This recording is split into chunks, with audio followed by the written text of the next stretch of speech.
Aujourd'hui, on se retrouve pour apprendre à faire ensemble une tarte au chocolat.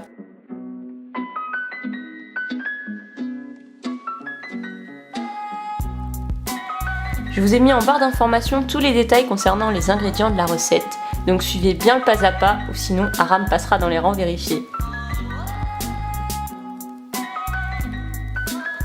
Pour commencer, on mélange ensemble la margarine et la purée d'oléagineux avec les sucres.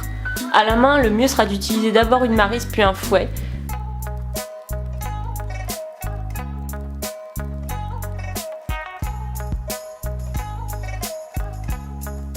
On obtient alors une consistance crémeuse et bien homogène. On peut ensuite ajouter les poudres, c'est-à-dire la farine, la poudre d'amande et la gomme de guar. Si vous vous demandez ce que c'est, ça sert à améliorer la texture de la pâte une fois terminée. Vous pouvez utiliser vos 10 doigts à défaut d'un robot, ils feront aussi parfaitement l'affaire. Quand vous obtenez une texture sableuse, ajoutez ce qui fait ici office d'œuf et donc de liant. J'ai choisi pour ma part une fécule de maïs et de l'aquafaba.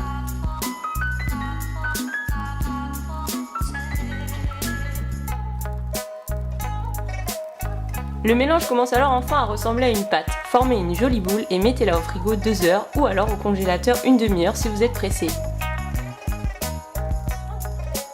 Pour étaler, je vous conseille d'avoir recours à 2 feuilles de papier sulfurisé pour éviter de rester collé soit à votre plan de travail ou à votre rouleau, ou alors même les deux.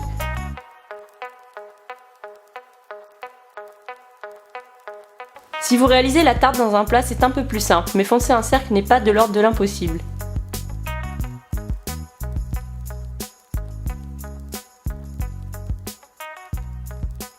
Pour avoir un résultat régulier, on pousse la pâte vers le bas avec ses index et ensuite on fait adhérer au cercle avec les pouces.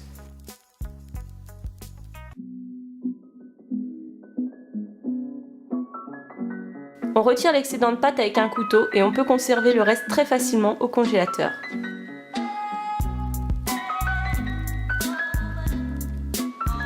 On pique généreusement le fond de tarte et on ajoute des pois pour éviter qu'il ne se déforme.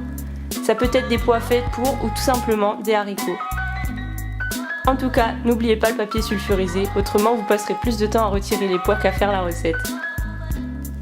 Cuisez à 160 degrés pendant 20 minutes avec pois et cercle et retirez tout pour laisser colorer pendant encore une vingtaine de minutes.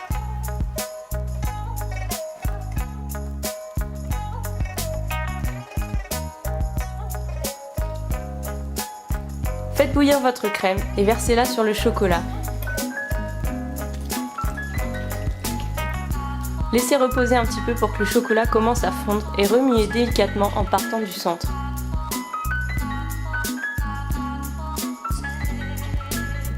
Ajoutez ensuite la margarine qui servira à apporter un peu plus de moelleux à votre tarte une fois réfrigérée. Versez tout de suite votre ganache au chocolat dans votre fond de tarte. Vous pouvez alors lisser grossièrement à la spatule ou alors, déformation professionnelle oblige pour ma part, utiliser une palette pour lisser le dessus de la tarte.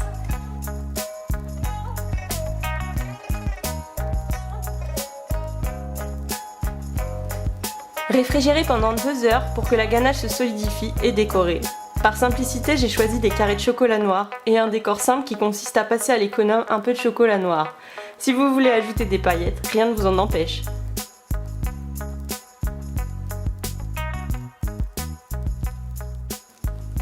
Je vous conseille quand même de sortir la tarte 15 minutes avant de la déguster pour que la ganache redevienne fondante.